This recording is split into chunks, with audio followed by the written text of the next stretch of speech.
Should I push got it or just leave or get it? Let me mute you, Roger. Okay.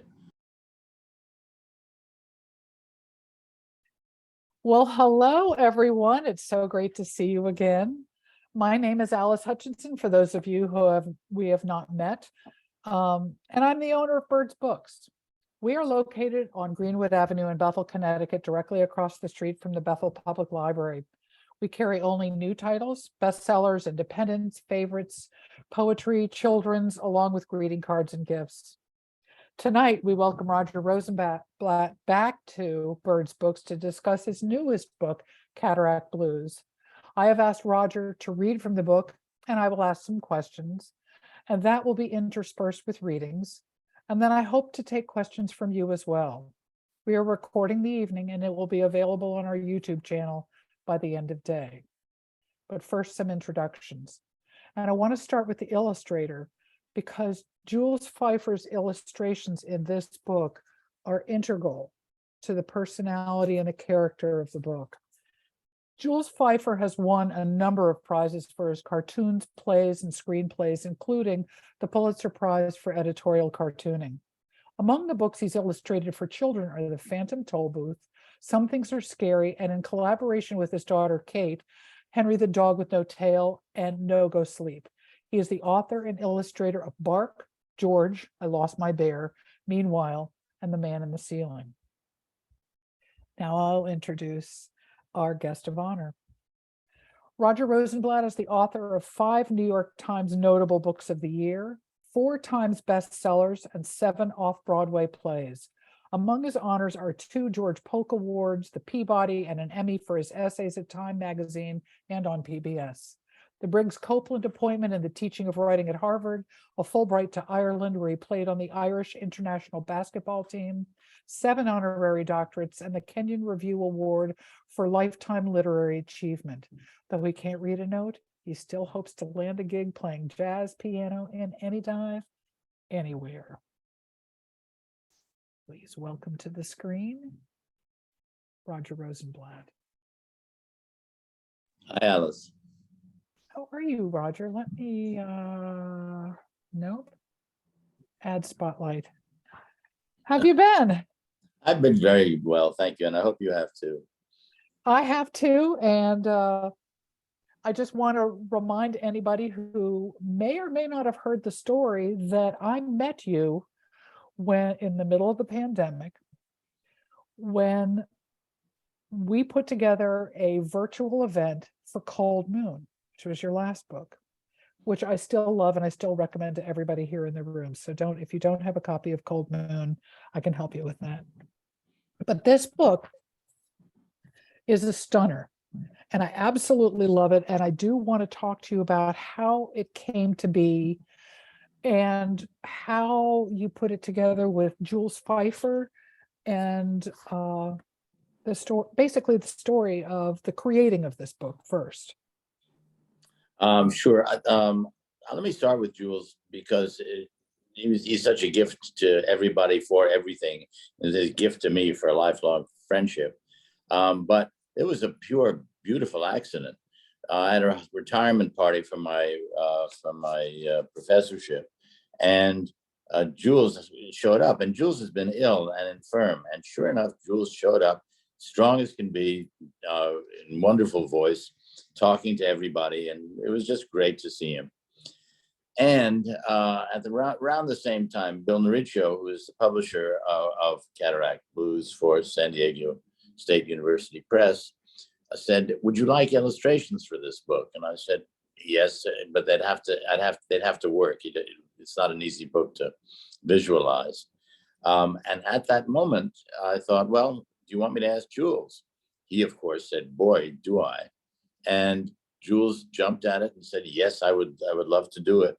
And I swear, Alice, I don't think it was 5 days, 7 days that he did all the illustrations for the book. And the other thing that I loved about Jules, there was one illustration I didn't like. It did not work, okay? And we've known each other long enough, and we're both pros, that I didn't hesitate to say, would you do it over? And he said, "Sure." Not, "Oh, I have strong feelings about this," or any of the prima donna stuff that goes into art.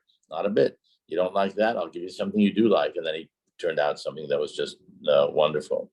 So the jewels part of your question is an easy to answer and a pleasure.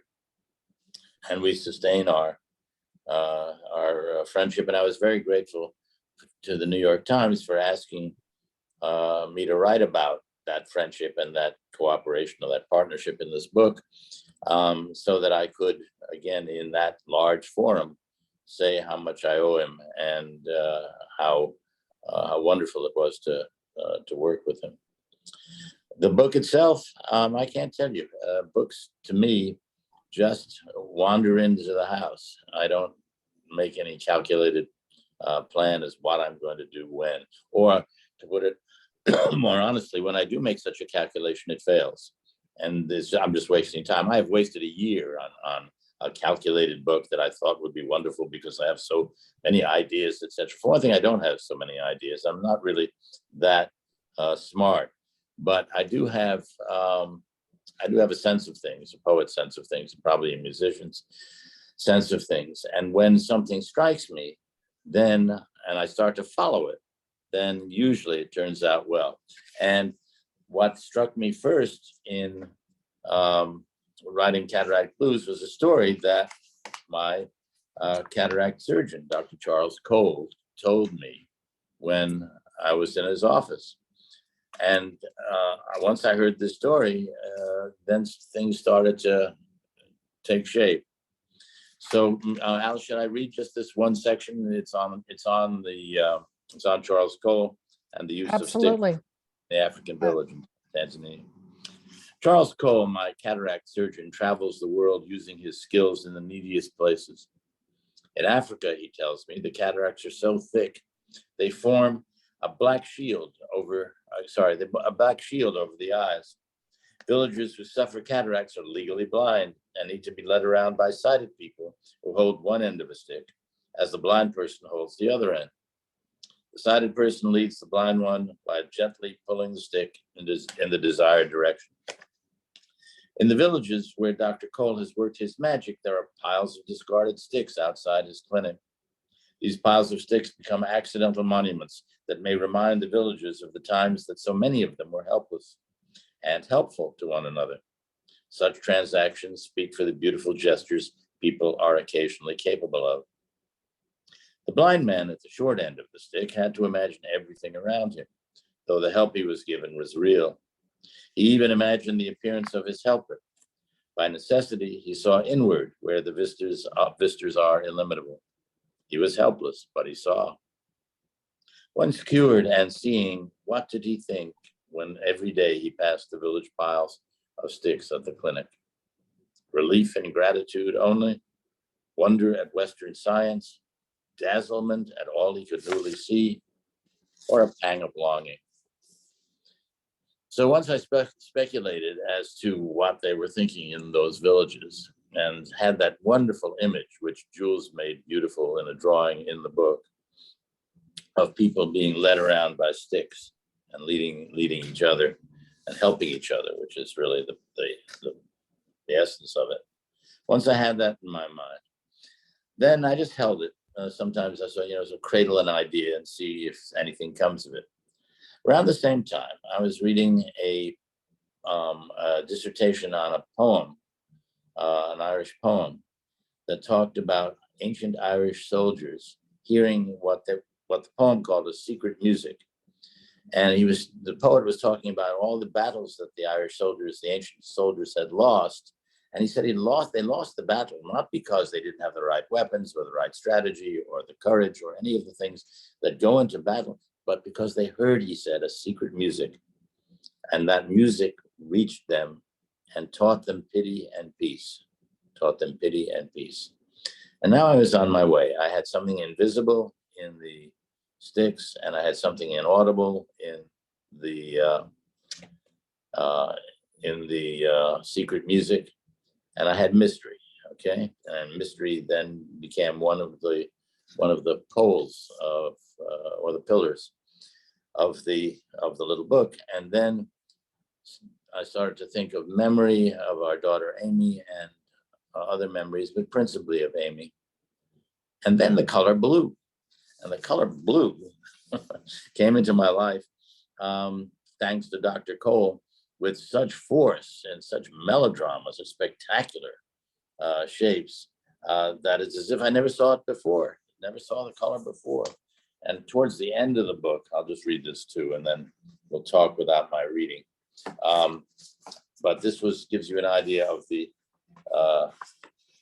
wonderful drama of seeing. First of all, when I had my cataracts removed, and it was from removing the shield, just like the African villagers, removing the shield from my eyes and seeing everything so much more clearly, but especially blue, because for some reason cataracts shield blue more than other colors. I wish you could see the world through my new eyes, the clarity and variety, fissures and scratches and pockmarks. Where before Dr. Cole's presto changeo, there was just one vast brown wall with rain on it. How many squabbles there are in the blue tidal motions of the river, the East River, which I see and discuss often in the book. How many squabbles there are in the blue tidal motions of the river. How many tense conversations, how many hectic business dealings, chess matches, formal debates, casual asides, do-si-dos, girls in swishing blue calico. One path of blue water bisects another like country crossroads. A blue messenger arrives bearing a blue briefcase. A blue link chain comes together near the walking bridge. Blue orchids, blue jello. A blue paragraph of water inserts itself. The blue hieroglyphic lines pile in a square, one atop another. Brackets, parentheses, a sudden clear glass pool. Oh, see that agitation over there. A dozen blue sea lions are about to surface. You can make out the tops of their heads, their blue-black heads.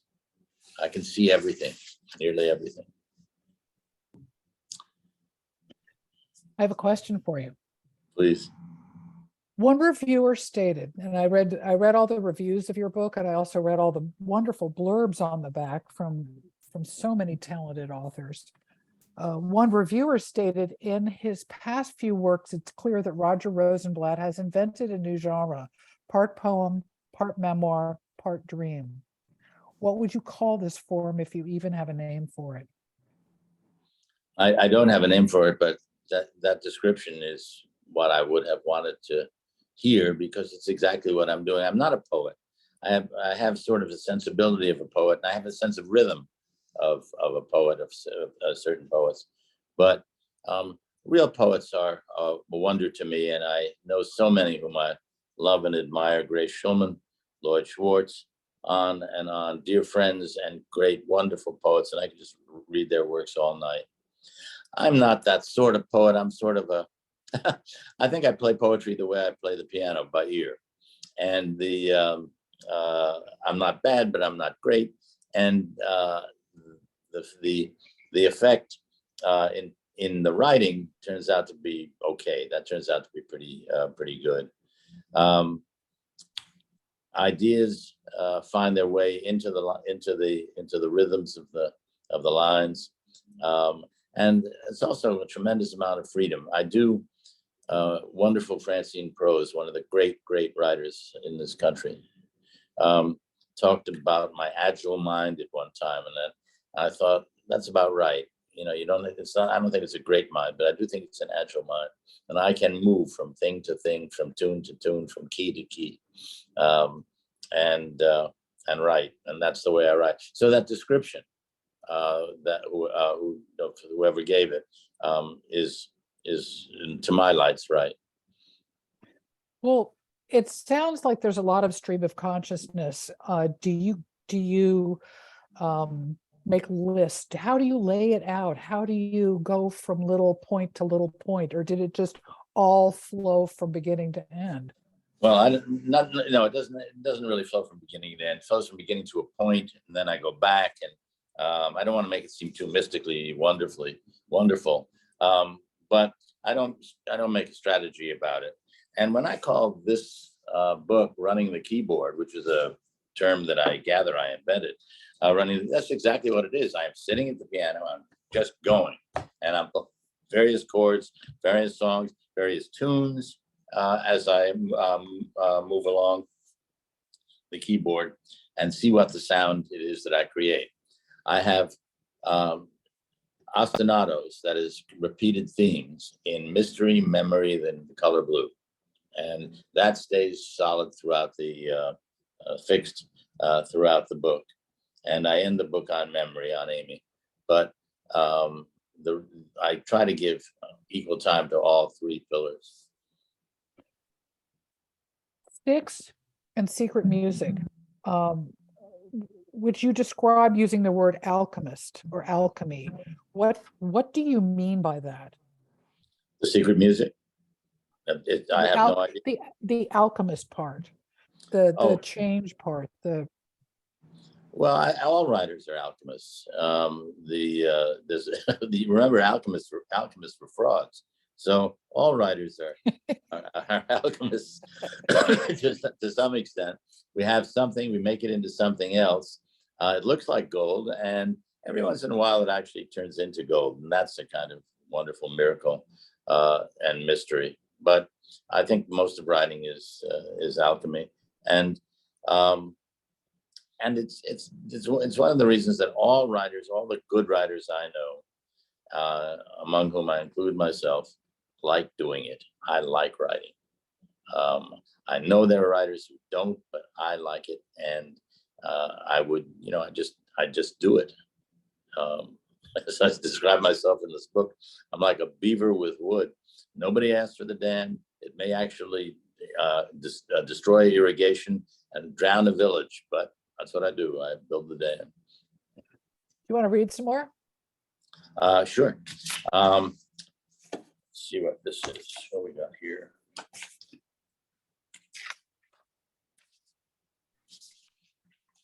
By the way, I want to say before I forget to say it that Bill Noricchio is just a gift as a publisher. And I learned of him from Susan Cole, who's a wonderful writer and a dear old friend, and has written a brilliant book. They made a list, which you have, I know, featured in your store. And she led me to Bill, and then when Bill said, yes, I'd like to publish this book because I like it. Not, is there a market for it, or can we make a nickel on it, or anything like that? But I like the book. I tell you, that is very, very old fashioned. And for writers now to hear such a thing, it really is a gift. Mystery, Memory, and The Color Blue. I discovered the tune that connects them by running the keyboard. Hunt and peck. It's an inefficient method strictly for amateurs, running the keyboard. I checked with my jazz piano teacher, Matt, if there was such a phrase in jazz. He said no, that I made it up. So I made it up. But you get the drift. It's drift. Your hand moves up and down the keys, hitting the right note, and then, and better, hitting the wrong note. Whereupon you play another wrong note, and then another, to make a tune of the mistakes, like other things in life, like life itself. Here we may find a new tune together, composed of mystery, memory, and the color blue. Who knows? Greg Pardlow, a great poet, said that what he likes about my writing is there was a chummy feeling about it. I'd never thought of that, but I think he's right. I like to think that the reader is near me when I write. Well, I also found in reading this book that I got to know you, that you were presenting yourself, so much of yourself to us. And before I forget, I just want to ask the audience if they have questions, please put it in the chat, because I want to hear, there are going to be questions that I don't think of that I want to hear from you. And there's so many writers here, so please feel free to ask questions.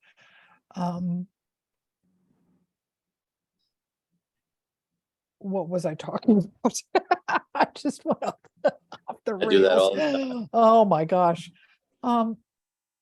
Getting to know you through here. And one of the things that I noticed about this book that really was my impression of it was that you appear to be mining some very deep thinking, some spiritual depth, and some, if that's the correct word for it. is that correct? Is that kind of what you were revealing to us? Well, Because you'd have to give me an example for me to answer you accurately. I do not think of myself as a thinker at all. I have read and admired friends and colleagues. Lance Morrow is an old friend from Time Magazine. Now he's a thinker and does makes beautiful essays out of the language that goes with deep thought. I don't do it. I don't have it in me. I have deep feeling that I try to unearth, and sometimes it looks like a thought, and sometimes it may simulate a thought, but that's not my strength. One of the things that writers learn after a time, and for me it's been after a considerable time, is to play to your strength. If you start fooling around to be someone else, you're simply going to look foolish and fail. well, you tell your students, and this is something I think you mentioned in the book, that when they're stuck, something will come to you. That's right. And do you believe, I mean, I think I don't want to get too far into the belief thing, because you do talk about secret music and what's sort of going on. It's from an inspiration standpoint, that if they're quiet, that it will come to them at some point. Can you explain what you really mean by that? Because I'm saying it rather badly. I can, no, you're saying it just right. And I can go as far as I can go, but largely it's mystery. That's why the three pillars of this book: mystery, memory, and the color blue. This is mystery. Richard Wilbur has this wonderful poem. It will come to you. I think I referred to it early on in the book. And what it is based on, and I've heard, and actually Seamus Heaney said the same thing. His poem, Dick Wilbur's poem was Waking to Sleep. And he said, like a queen who expects her chair to be there when she wishes to sit, like a general scouting the enemy who expects a pair of binoculars to be placed in his hands when he needs them, something essential will come to you without being summoned. I tell that to my writing students when they bemoan dry spells. They don't believe it, and then they do. There are sticks out there waiting to be held by two. There is a secret music out there waiting to sweep you through like the notes of a jazz riff. Trust it, trust me, something will come to you, and it does. When students have complained over the years that they just have nothing to write about, I encourage them to go for a run or go for a bike ride, or take out a canoe or a kayak, something that will clear their minds. And I will tell them that something will come to you. What usually comes is not language or logic, but an image. An image will come to you. And when that image comes to you, you better follow it, because there's a reason for it having come to you, and it won't come again, and it's the only image that's going to come. And then you follow it as if like Alice following the rabbit. And it's a kind of miracle, but it does happen, so much is inexplicable about our lives that I don't make much of a fuss about one more thing being kind of miraculous. Right before you read this last passage, you were talking about beavers, and I love the story with Fred and the beavers. Also, because I know Fred. I mean, if it's the same Fred that I'm thinking of. Yeah, it's Fred. It's Fred Newman. There's no one like me. I don't know if I ever described it. Fred is a member of a very disreputable gang of guys who have gone to bad movies for the last 40 years. And it's Fred, Gary Trudeau, David Leventhal, brilliant artist, photographer. David Stanford, wonderful worker with other writers, particularly with Eric Colbell, is a minister, is a psychotherapist, another first-rate fellow. But we're basically all low life, and we go to these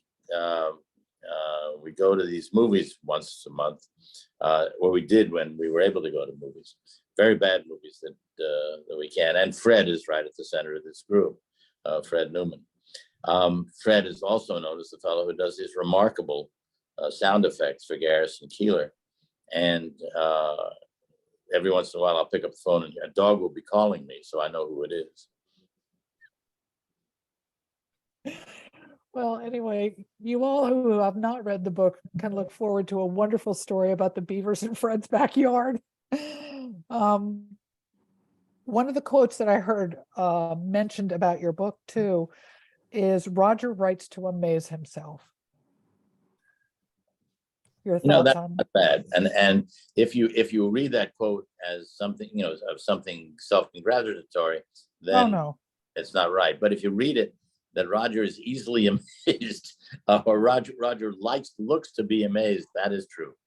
And it's not just me. One of the joys of doing Ride America with you at the helm was to be amazed at my colleagues, Jill McCorkle and Amy Hempel, and I mentioned, I meant Hilma Wilser, and her daughter Meg, and Lloyd, and the whole crowd. Nick Flynn. These are amazing people, amazingly gifted people, and I began to think, I'm really a very smart fellow. I arranged this group so that I could sit home and be amazed Monday after Monday after Monday. The the gift of amazement is real. It is tangible. And so once in a while I will amaze myself. My head will snap back and I'll say, where did that come from? And I'll just go with it. Well, you do discuss it. You do talk about your sense of wonder and it's an integral part of this book. And it seems to be a real driving force for you. That is something that you care very much about. Could you speak to that a bit? Wondering about things and wandering. I described this Wonder and once wander, yeah. with one story in there where I just leave. I remember this very clearly. I was 6 years old. All the kids were in some nature hunt in Central Park, and I just drifted. Now, I would do this all the time. I remember doing it in Cape Cod when I was 3 years old. My folks were in the house. I headed for the beach, grabbed a horseshoe crab, and the next thing I saw was the police sirens behind me. I wandered. That's what I do. And then, as the song goes, I wonder as I wander. Once you put yourself in a position of being available to all the things that you might see, then wonderment is part of that too. And you can wonder at small things. I wonder at the beauty of my friends. I wonder at the capabilities of my friends and colleagues, and I wonder at language, what you can do with language. That state of wonder is a pretty good thing. I recommend it. Well, the other thing and I'm just talking about these last two books, Cold Moon and Cataract Blues, is there is a musicality to it that you can almost hear the songs. Is there music going on in your mind as you're writing these? More and more these days.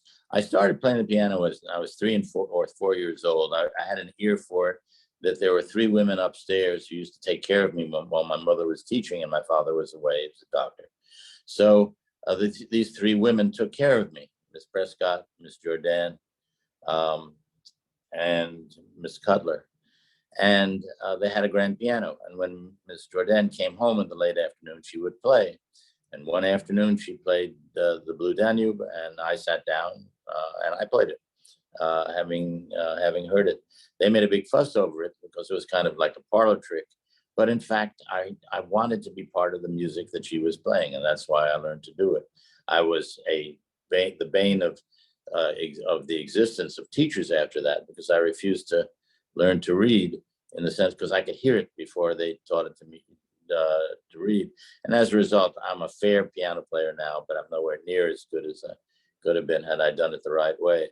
But I do like it. I like the way I do it. And as you said at the beginning, I'm still looking for some people tasteless enough to hire me for a gig, any dive, anywhere. Well, there are little phrases throughout this book, and I will try and pull them up, but you will pull a phrase from a musical or a phrase from a saying or a little phrase that sometimes is part of the lingo of a paragraph. I'm not saying it well. It'll be, just some little in My Blue Heaven, that kind of thing will just show up throughout it. Is that just something that you automatically, Yeah. that just comes automatically in the way that you talk naturally? Well, you watch athletes, and there are some athletes who can do things that you have no idea how they were able to do that. And is that there was a variety of gifts available for athletes, and not all athletes have all those gifts, but they have one of them or two of them, and they play to the gift. That's my gift. That I hear these things in my head. Um, I enjoy language, and particularly the lyrics of songs, and think in those terms. So when I'm writing something that seems to lean that way, and suddenly there's an opening, I fill it. There's a point in this book where you talk about a trip to Moscow, and you mention that someone described, they could tell that you were from the US, that you weren't from there, that you weren't, native. And their description of you said, when asked, that the reason that they could tell that you weren't from the Soviet Union or Russia was because you don't look afraid. Did that surprise you at the time? And yes, it absolutely, and it was the best description of the Soviet Union. I was there to write the essay that accompanied A Day in the Life of the Soviet Union. You may remember there were these photographic essays done some years ago, beautiful things. I was asked to write the essay, but of course the essay you can't write in a day the way you can do photography. So I was there for several weeks, and it was an amazing trip to define this mysterious place, which in some ways looked like the tenements of my grandparents, and then others very scary. A third-rate economy with a first-rate military compound, very dangerous combination. At any rate, when I was walking with this woman who was a teacher at the University of Moscow, and I said to her, why are people staring at me? My face seems to look like any Russian's face. I'm not dressed in any particular way. She said, you don't look afraid. And the idea that you would look afraid as a condition of your being in a country, the country of your birth, the country that would always hold you and claim you, to be afraid in it, that was a lesson. George Colt just asked a question in the chat. Roger, you like song lyrics. Who are your favorite lyricists and why? That's another great writer around here, George Colt, and Ann Fadiman, is a remarkable wife, and I got to know them more. I didn't know them before this. We knew each other at Harvard, but as a result of Write America, knowing more of the people I admired. I'm sorry, what was George's question? You like song lyrics. Who are your favorite lyricists and why? Cole Porter. And there are other, I'll tell you, who's really great is Billy Joel. Billy Joel's everything as a musician. He's a musician. He can play any instrument. He sings wonderfully, writes beautifully, very smart lyrics. And as a lyricist, he is just wonderful, just thrilling. Those two come to mind, but there are many others, of course. Alan Bergman and Marilyn Bergman, my God, they were dear old friends, were in the sense that Marilyn left us a year ago. But what songs Alan and Marilyn gave us, and I'm not talking about the way we were and that thing, which are wonderful songs and are great love songs. I'm talking about very haunting songs, like The Windmills Are Your Mind, where the lyrics unfold on themselves and catch up with themselves, almost devour themselves. True genius with those two. DB asks, how did it work, the collaboration with Jules? i.e., did you make the suggestions and he went off and drew to them, or did he also come up with his own ideas after reading your text, sort of like the different ways composers work with lyricists? It was closer to that. The book was done. It was a fait accompli when I handed it to Jules. So I just said, draw the things that you want. I figured that we could do with 7 or 8 illustrations without overloading it in the book. And you pick out what you want to draw. And he did. He did some wonderful things. I will tell you that the drawing of Fats Waller is so great, as I can hear Harlem Stride in the drawing. It is that good. Do you have it with you? I can find it if you don't. Wait a minute. I think I got it.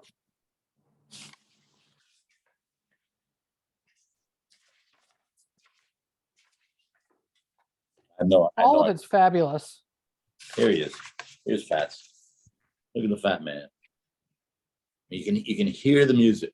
You can hear the music of this great old composer who composed so many great songs. You don't even know how many great songs Fats Waller composed, because he had to give them to white gamblers to whom he was in debt.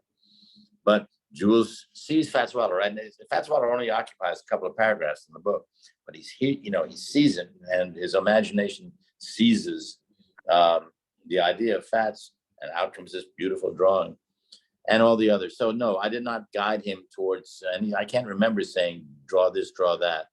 But as I say, there was one instance where I said, this one didn't work, and he just came up with something else. He's a genius, Jules, and it's a joy to work with him.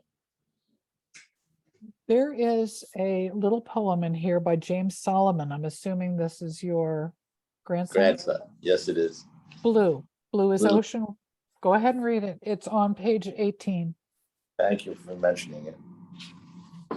James is playing lacrosse now, so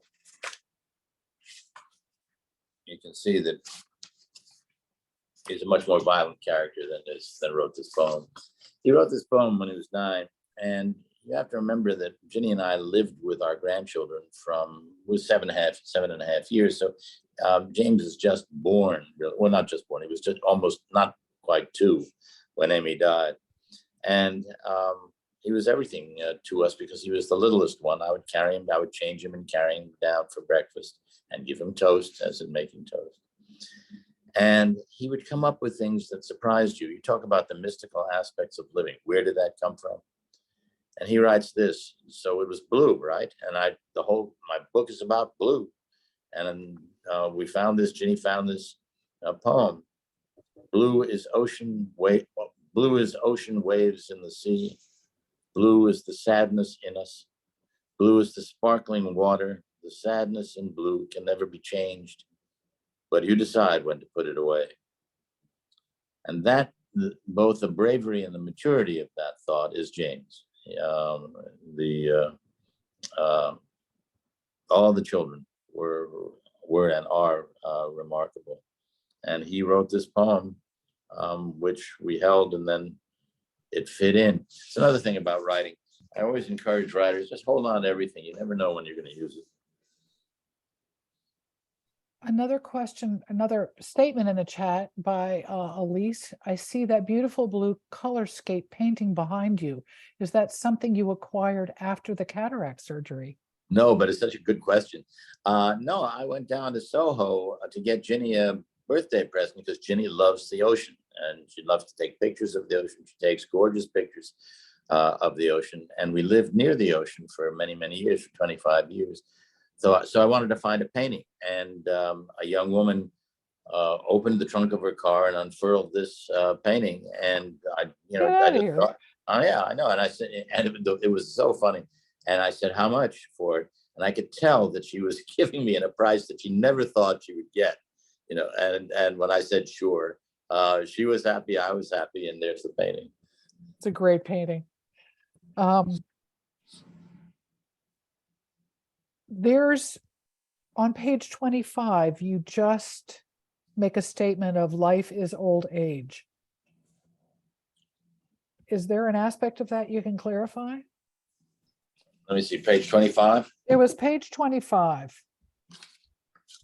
Not that I don't trust you, Alice, but let's just see whether I did say that.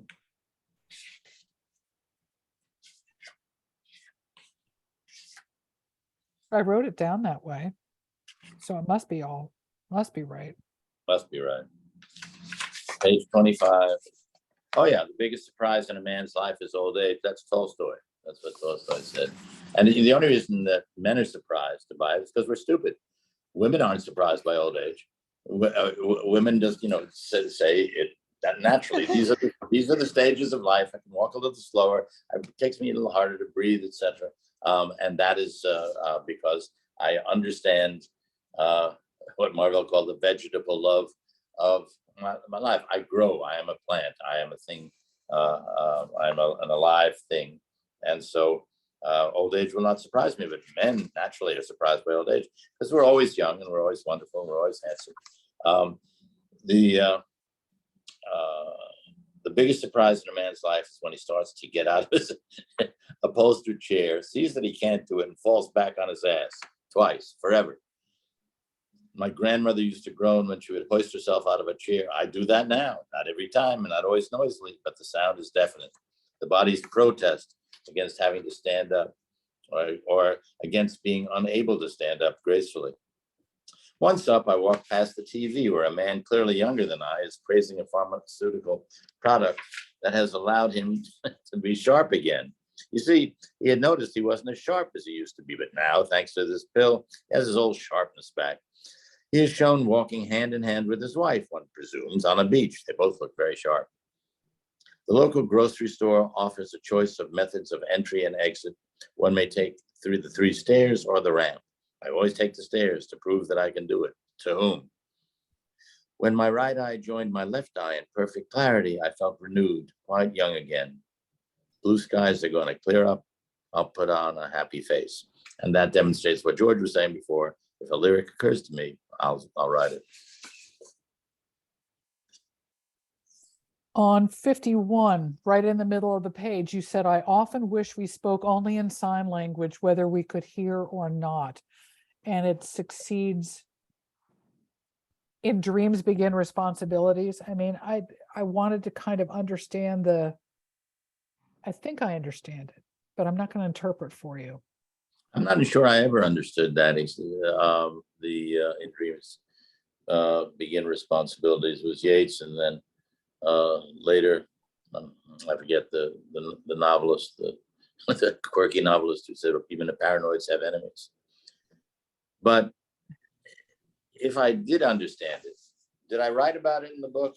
Yeah, 51 page at the top, and then you talk, you go into silence at the end of the paragraph, and then you talk about sign language, and I think it's a really compelling part of the book.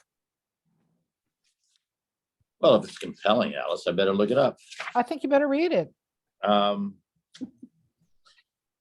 I do know about, yes, I say I do wish we'd only spoken sign language, whether we could hear or not. There's something beautiful about watching people who can sign. And there's something beautiful about the silence that they take advantage of in presenting language in the air. Is it on this? Oh, in dreams begin responsibilities. Maybe that's because dreams have a sound of their own, not connected to the sounds of this world. In sleep, it is possible to hear sounds not yet generated by the outer world. So Freud, in the interpretation of dreams, wrote on hearing sounds in our sleep. There is no actual sound around. All the voices in dreams are silently generated by our sleeping minds, not by some external entity.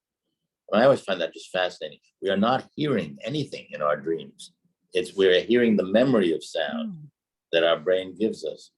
All of which suggests that the brain, not needing auditory stimuli to hear sound, experiences a recreation of what sound has been in the past. You only hear true sound the first time you experience it. After that, the brain anticipates what it will hear based on what it has already heard. So in dreams, as in hallucinations, the sound you hear is the memory of sound. There is no sound, save that of silence, Paul Simon nailed it, which may be clamorous. A clap of silence, hold your ears. See how lustily the deaf take to dancing. Much to be said for silence. Well, oh, there's a question from Lloyd Schwartz.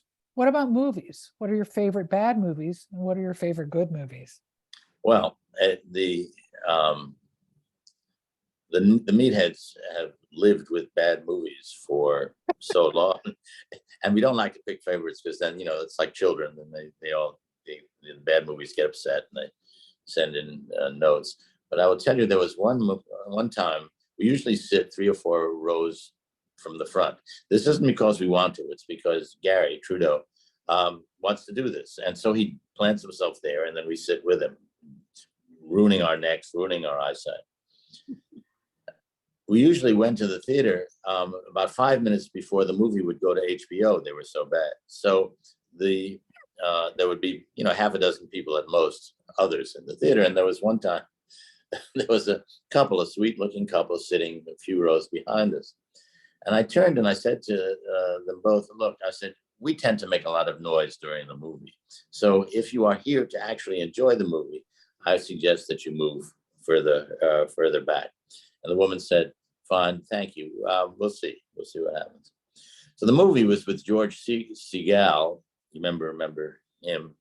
I miss so many of the guys who were in these movies. But anyway, George Segal, who was either for the Aleuts or against them, or wanted to murder them or wanted to save them. You really couldn't tell from the movie. And we didn't stop making noise from the moment the movie started. Seal noises and other things that went with the movie. Remember, we're talking about 50, 60-year-old men. We're not talking about children. We're just talking about people with the brains of children. So we're making these noises, and the woman taps me on the shoulder and she says, "Keep it up." She liked our show. That's funny. You're probably more entertaining than the movie. We were that night.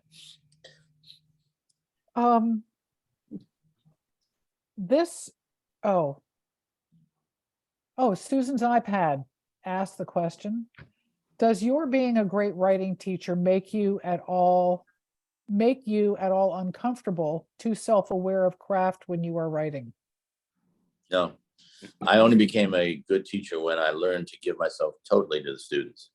So I don't, they're just two different shops. And when I was teaching, I'm glad I stopped, but for all those years that I was teaching, I just gave myself wholeheartedly to them. It was their business, their writing, their dime. And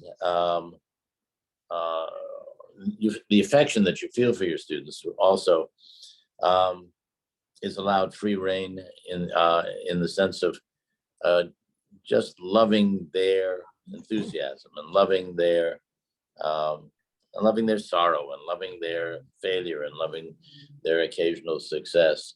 So no, one world never entered ever entered the other.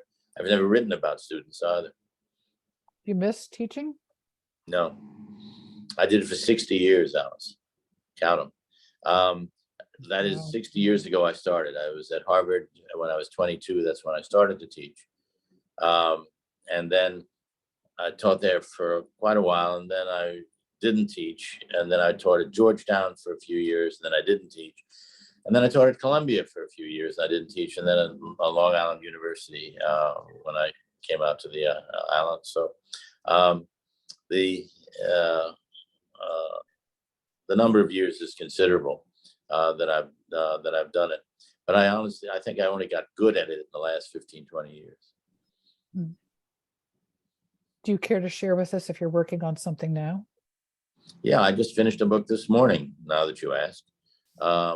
I've been going so wrong with this book. I've been working on it for 8 months, and just walking up the hill with the Sisyphus stones on my back or whatever the hell I was carrying, and doing it wrong time and time again. And you're doing it wrong, and still you do it wrong, and you persist. I don't know what this is, self-punishing writers. Edgar Doctorow got 150 pages into what is his great novel about the Rosenbergs? I don't know, I can't remember. The Book of Daniel. He got 150 pages into the Book of Daniel and threw it out because he knew he was telling it in the wrong voice. And I've done this again and again, and I was doing it again and again. You think, oh, no, I'm not going to make that mistake this time. No, you won't. You'll just make another mistake. And then I swear, not 4 days ago, suddenly the éclaircissement of what I was supposed to be doing with this book came to me. And I did it. Whether or not it's good, I'll leave to others, but it's satisfying to me. What's it about? You want to know what it's about? Yeah, of course I do. It's about the Pope's sex life. No, it's about. I You decided. got me. Yeah, I did. I decided to write a bestseller at last. No, it's about wounds, about the function of wounds in the world and how we are wounded and the walking wounded. And I started out writing as if it were a treatise, and I was screwing it up left and right. And then I started writing it as if it were a poem, and it all came to me. Oh, Wounds.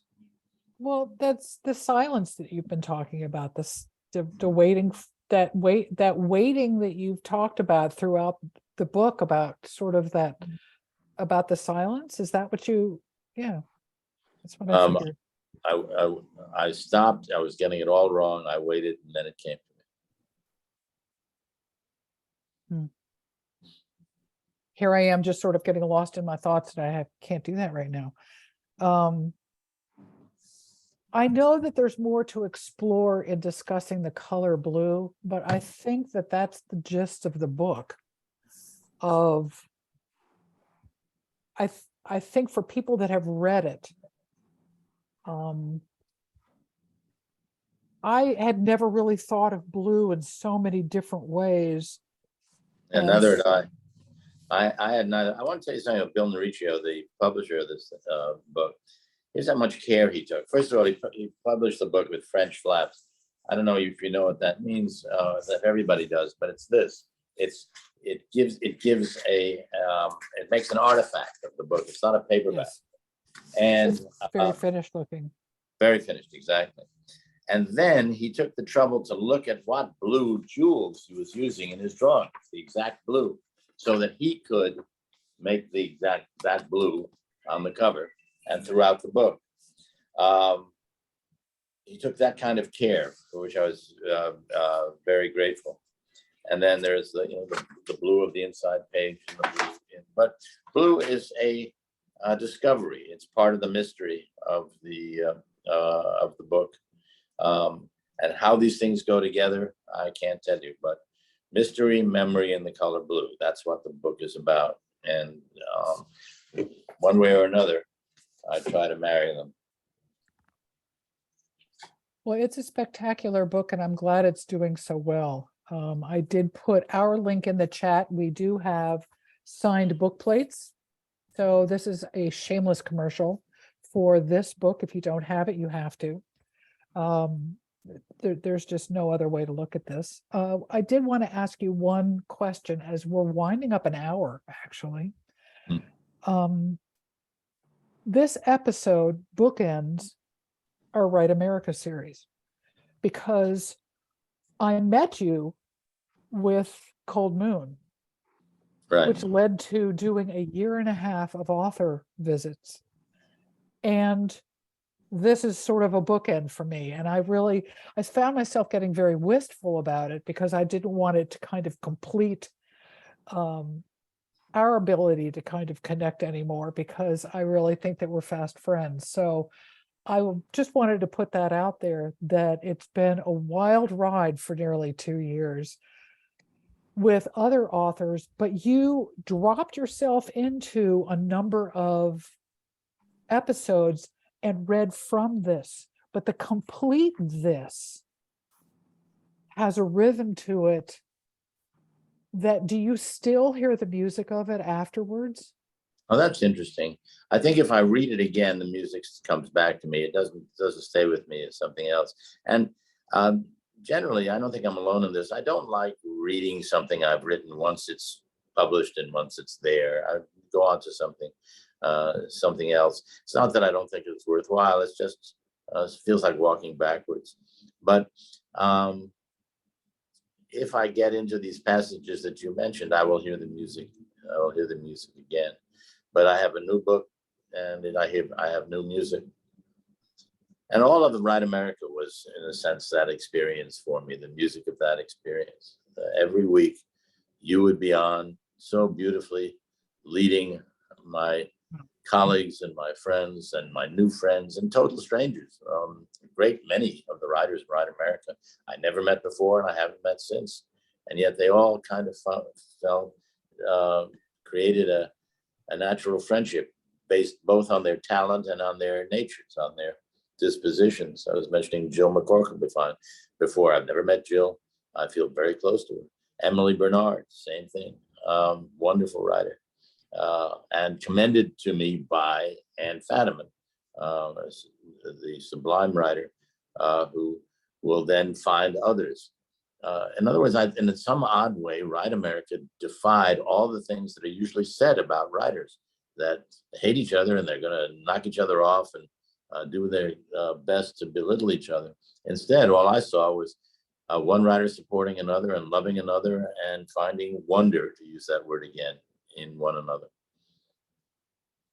It really was a spectacular ride, and know that for those of you who may not have been here at the very beginning, not only is this episode recorded for our YouTube channel, but we have an entire Write America channel. So if you want to go explore it for the first time, please do, because it's out there and it's available. Christine asked, thank you, Roger, as always, but tonight, please ask you personally thank James Solomon for these words, which provided a shot in the arm of hope that this darkness I am brought on by a recent tragedy will become manageable. The sadness in blue can never be changed, but you decide when to put it away. May James's lacrosse career be fruitful and his future as a writer, or his future as a writer. Do you have writers in the family? I think Jesse's going to become a doctor, but that doesn't mean she's not going to be a writer, because there's been a lot of great doctors who are writers. So she definitely has gifts. James has a panoply of gifts. I don't know what he'll wind up doing. And the others really are mostly in the technological world, which is just mystifying to me. But they maintain the loveliness of spirit of kids who are not attached to what they do, but who they are. And that has been a blessing for Ginny and me. Our three grandchildren, who are the children of Amy Solomon and Harris, and our three other grandchildren, who are from our older son, Carl, and his wonderful wife, Wendy, have been just that to us. And my other son, John, and his remarkable wife, Lucy, again, give us a very rich group of people. Well, Roger, we've just wound down an hour. I want to make sure that no one else in the audience has any further questions. Anybody else? Type it in the chat and I'll ask it for you.